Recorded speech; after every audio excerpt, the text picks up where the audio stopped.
A Islândia, essa terra de gelo, exibe um contraste magnífico entre a luz e as trevas. Quando se olha para aquelas planícies negras, para aqueles campos de lavas vulcânicas, para as áreas vulcânicas do planeta e seu denso negror, quando vemos a beleza que emerge dali, com os seus brancos riachos borbulhantes, embranquecidos pelos glaciares de onde se originam, o contraste entre a luz e as trevas, entre a verdade e o engano, é maravilhosamente simbolizado neste lugar. Trata-se de um tipo da decisão que deve ser tomada, baseada na Palavra de Deus.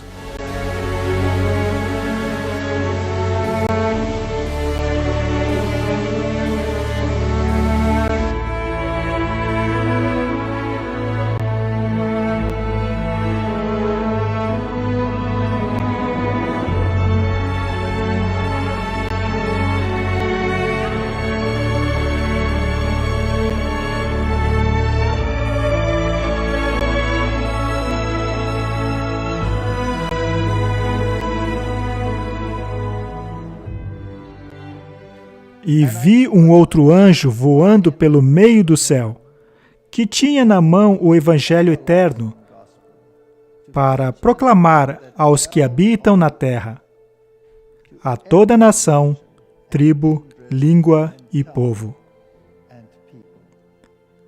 dizendo com grande voz: temei a Deus e dai-lhe glória, porque é chegada a hora do seu juízo.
O que quer dizer isso? A hora do seu juízo chegou. Vivemos em um período de tumulto neste planeta. Guerras, rumores de guerras, desastres naturais, protestos, ódio. Seria esta uma mensagem relevante para nós hoje? Como ela se encaixa na situação atual? Vamos falar sobre isso.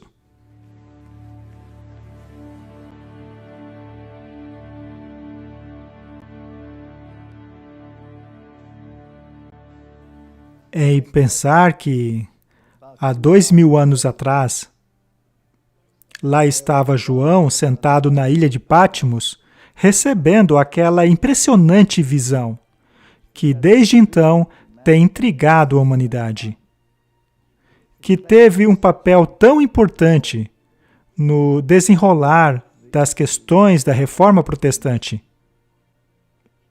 e que também desempenhará um papel muito importante no tempo em que vivemos também.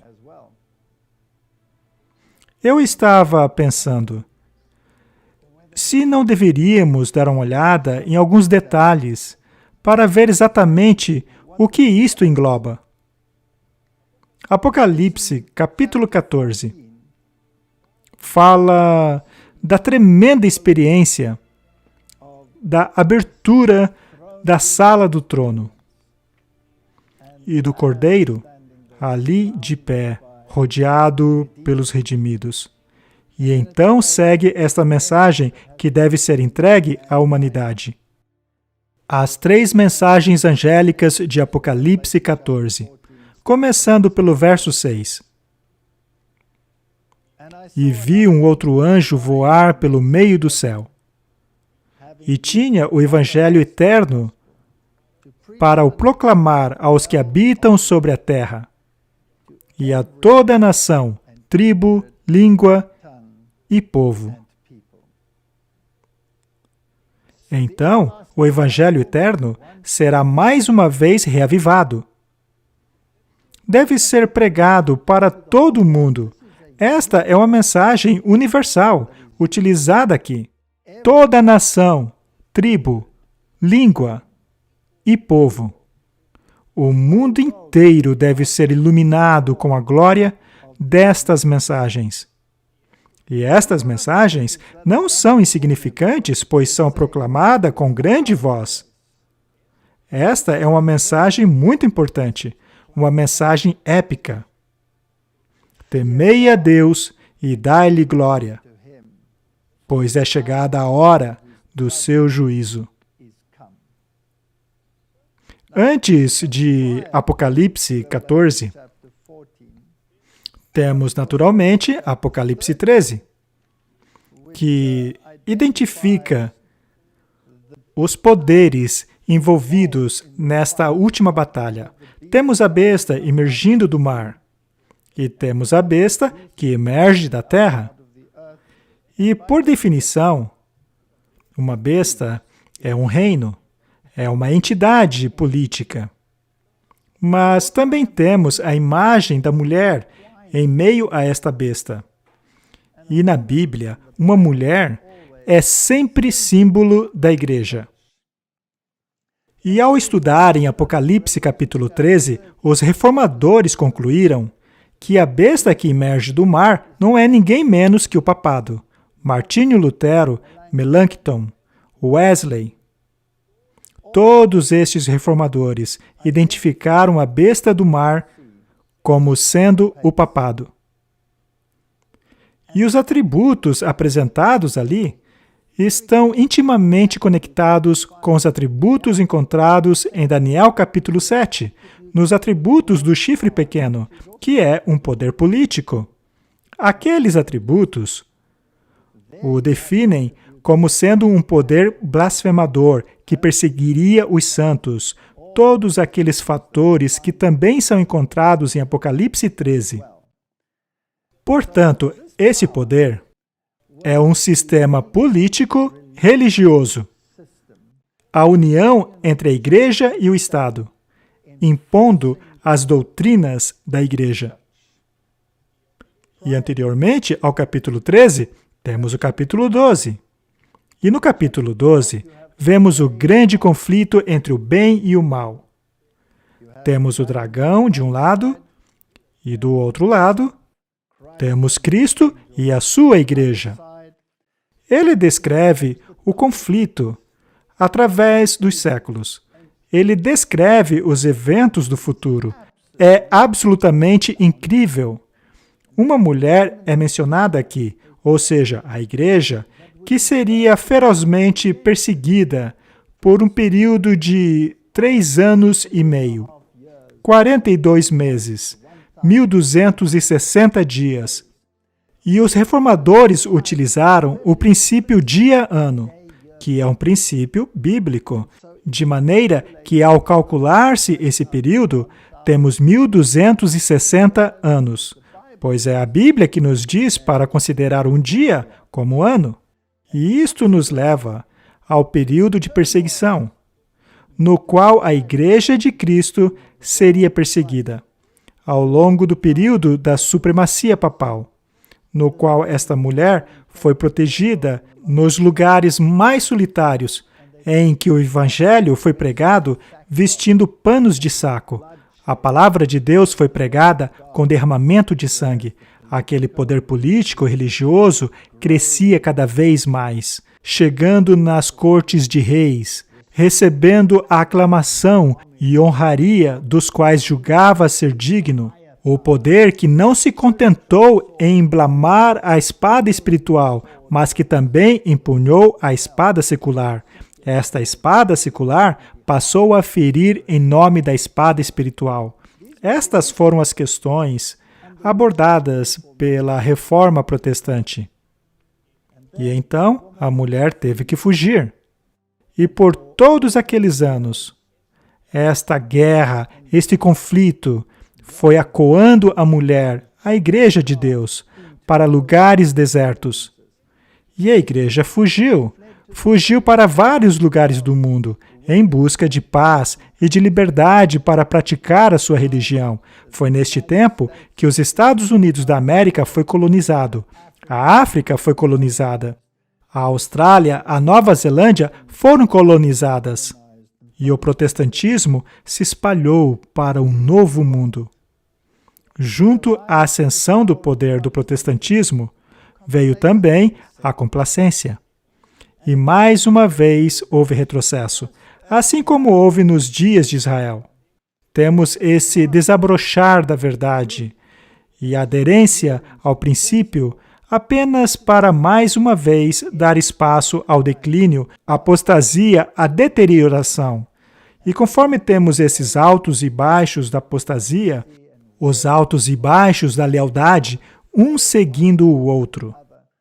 O mesmo aconteceu no mundo cristão. Enquanto havia perseguição, o povo era fiel. Permanecia firme pelo princípio, mesmo diante da morte. Mas quando tudo se acalmou e a perseguição não era mais tão óbvia assim, a complacência tomou conta. E houve então este retorno ao sistema como era antes. Deus então suscitou um novo povo. E é dito lá em Apocalipse 12, verso 17, que o dragão, que é o diabo, irou-se contra a mulher, ou seja, a igreja, e foi fazer guerra ao remanescente de sua semente, ou seja, a igreja após os 1260 dias, ou 1260 anos de supremacia papal, que, aliás, começou em 538 d.C., quando o bispo de Roma subiu à cadeira papal, exercendo não apenas poder religioso, mas também um poder político. E então, em 1798, este poder foi removido quando o general Berthier e o exército francês entraram em Roma e aboliram o governo papal, o governo secular, nascendo assim a Itália moderna. Mas este poder receberia o seu poder novamente. Segundo a Bíblia, mesmo tendo recebido essa ferida mortal, ele seria curado, e o mundo inteiro mais uma vez se maravilharia após ele. E assim, aquela divisão que ocorreu na Reforma Protestante seria curada.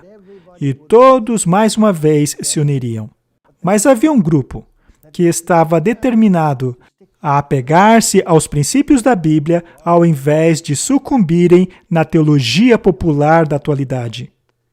O dragão irou-se contra a mulher, contra essa igreja, e saiu para fazer guerra contra o remanescente de sua semente, aqueles que guardam os mandamentos de Deus e possuem o testemunho de Jesus Cristo.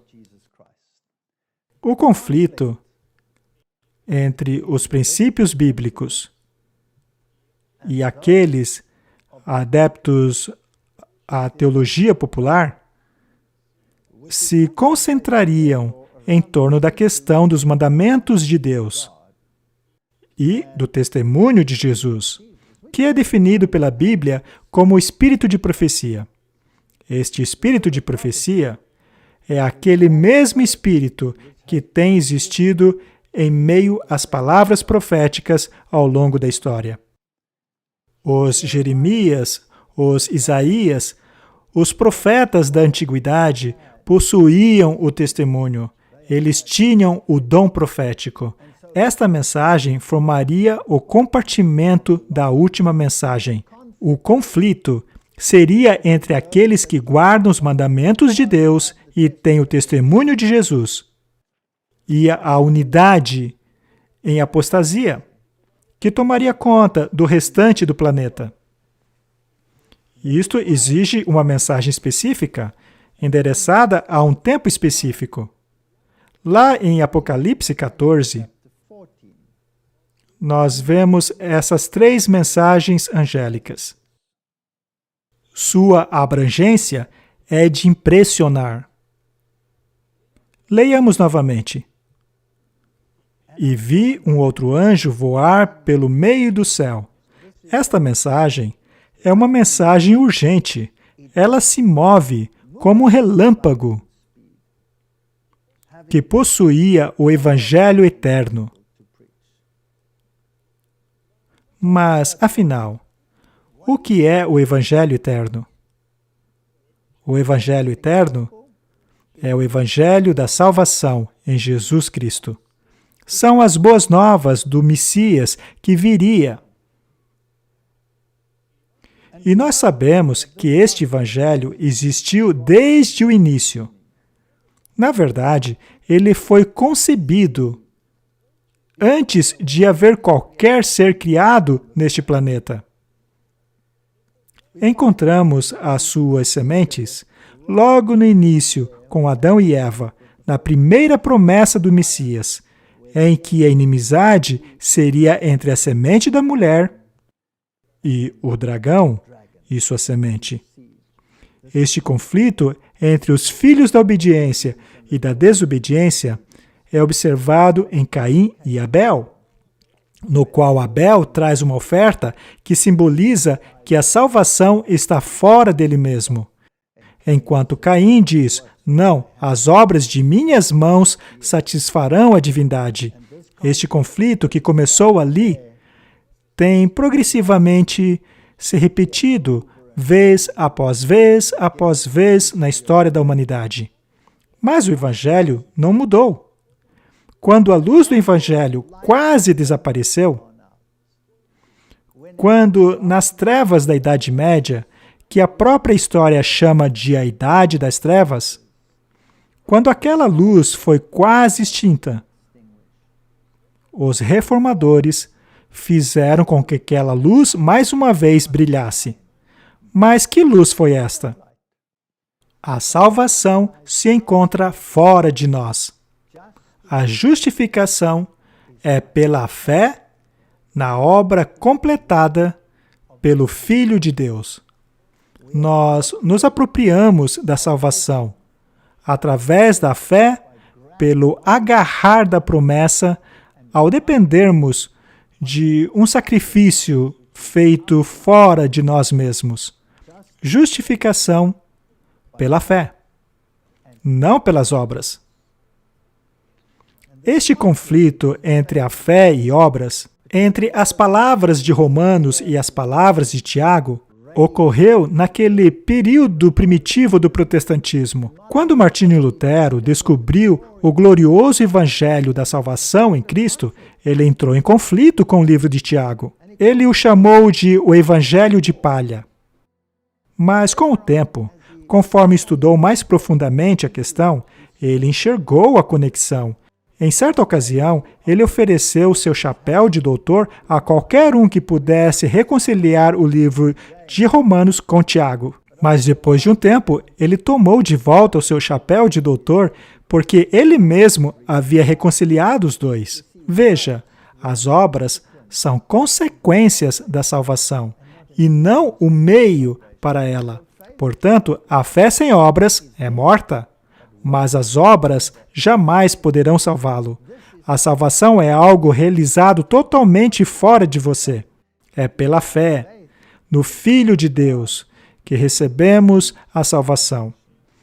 É pelo acreditar na palavra e aceitá-la como se ela fosse uma realidade. A fé é a substância, a realidade daquilo que se espera. É a evidência daquilo que não se vê. A fé, portanto, torna-se uma realidade viva na alma que se apropria da salvação que é oferecida em Jesus Cristo. Este é o Evangelho eterno. E opondo-se a ele, temos o Evangelho das obras. Então, quando os reformadores dizem que são salvos pela fé e somente pela fé, a Contra-Reforma disse: esta palavra somente é anátema. O Concílio de Trento decidiu que aqueles que creem que a salvação é somente pela fé são anátema. E assim, formou-se o palco para o derramamento de sangue que se seguiu. A história nos mostra o que aconteceu em seguida. Milhões de pessoas perderam suas vidas porque decidiram-se ou por um lado do Evangelho ou pelo outro lado do Evangelho. Somos salvos pelas obras ou salvos pela fé? Na palavra? Só que hoje, parece que abriram mão disto. Parece que todos acabaram se entendendo. Porque é dito lá, na Declaração Conjunta sobre a Justificação, que o mundo protestante alinhou-se mais uma vez com o mundo católico, finalmente unindo as suas definições, aparentemente, e declararam que juntos confessam que pela graça, apenas nas obras salvíficas de Cristo, somos justificados. Acontece que isto não é a mesma coisa. Afinal, somente pela graça não é a mesma coisa que somente pela fé, pois a graça também pode ser oferecida por outras coisas. O perdão pode vir por outros meios. Nas indulgências, por exemplo, é o sistema papal que dispensa a graça. Ao aliviar a penalidade de pecados já perdoados, que por sua vez deveriam ser pagos em um lugar inventado por eles, chamado de purgatório. Só que o protestantismo não reconhece nada disso, pois estas coisas não estão na Bíblia. Portanto, dizer que somente pela graça não é a mesma coisa que somente pela fé, e as obras salvíficas de Cristo não é a mesma coisa que o sangue do Cordeiro. Veja, o catolicismo ensina que há um tesouro de méritos. E neste tesouro de méritos, das boas obras de Cristo, há também os méritos de Maria, definido pelo catequismo como puros aos olhos de Deus. E não apenas as obras de Maria, mas também as obras dos santos. Então, todos esses méritos estão disponíveis neste tesouro de méritos, e o sistema pode apoderar-se deles por meio do poder da sucessão apostólica através dos papas e oferecido por meio das indulgências, para alívio das punições pelo pecado. Isto é graça. Quando eles dizem por meio das obras, significa, de acordo com o pensamento católico, que as obras de outros também estão inclusas. Mas, segundo o pensamento bíblico, a salvação está somente em Cristo. Não há outro nome por meio do qual somos salvos.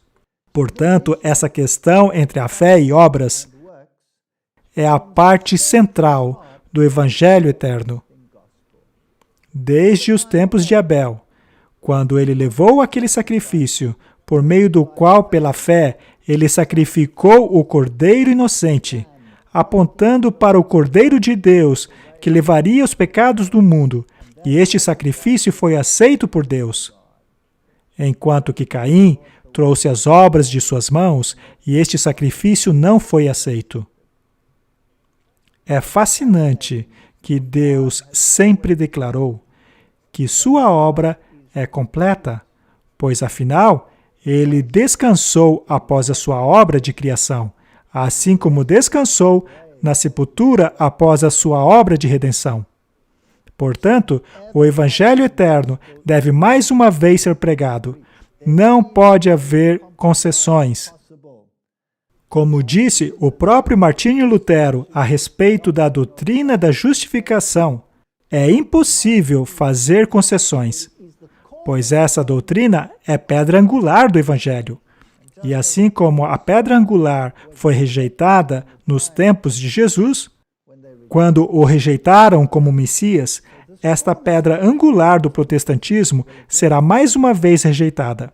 Ela deve ser pregada para cada nação, tribo, língua e povo. A salvação é pela fé. Pela fé no Filho de Deus, somos salvos pelo sangue do Cordeiro.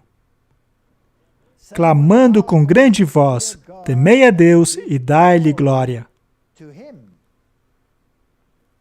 Não glórias às nossas próprias obras, não glória às nossas conquistas, mas glórias a Deus. Pois a hora do seu juízo chegou. O que há de tão especial a respeito da hora do juízo? Ao voltarmos para o sistema judaico, no qual o Evangelho era ilustrado em tipo, por tipos e sombras, o judeu não era salvo pela guarda da lei. Ele precisava trazer o cordeiro e então colocar as suas mãos sobre ele e confessar os seus pecados, de forma que o cordeiro morreria no lugar do pecador. Este é o plano da salvação. Este é o Evangelho eterno. Era pelo sangue do cordeiro que ele recebia o perdão.